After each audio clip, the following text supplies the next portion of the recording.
Est-ce que tu la connais, toi?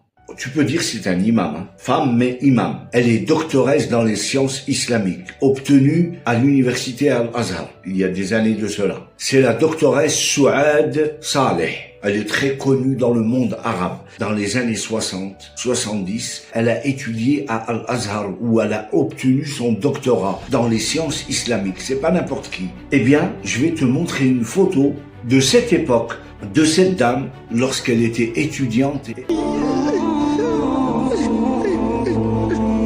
Doctoresse Souad Saleh. C'est les années 60, début 70, hein. C'était hier. Et la question que je me pose, qu'est-ce qui s'est passé entre les années 60, 70 et aujourd'hui? Qu'est-ce qui a fait que cette doctoresse, là, elle a pris une photo publique à Al-Azhar avec l'un des plus grands chiites de l'époque, le cheikh Mohammed Hussein al-Zahabi, rahimahullah, il est décédé en 1977, il me semble.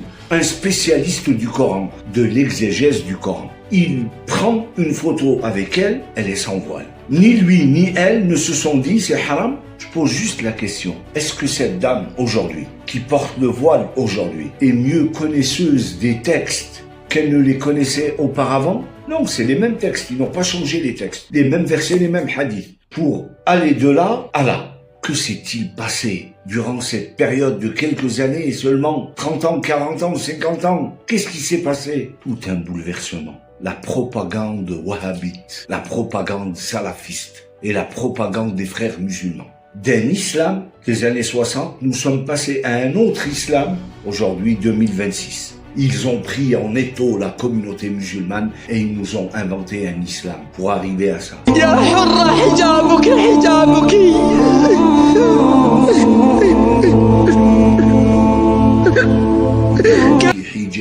Tu vois, il parle de son hijab, couvre-toi, mais à l'intérieur, il n'y a rien.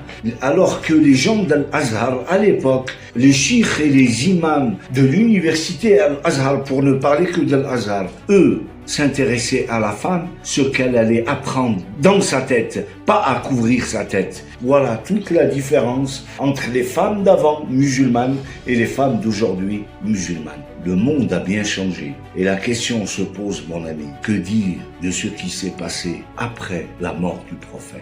Les bouleversements qu'il devait y avoir et tout le trafic qu'il devait y avoir. Voilà, la même femme sans voile à une époque, avec un voile à une époque. Et qu'est-ce qui s'est passé entre-temps? Eh ben, on nous a imposé une culture, on nous a imposé une tradition au nom de l'islam. Les textes n'ont pas changé, mais les mentalités ont changé. On nous a imposé des mentalités, on nous a endoctrinés. Je te laisse méditer ça, salam alaikum.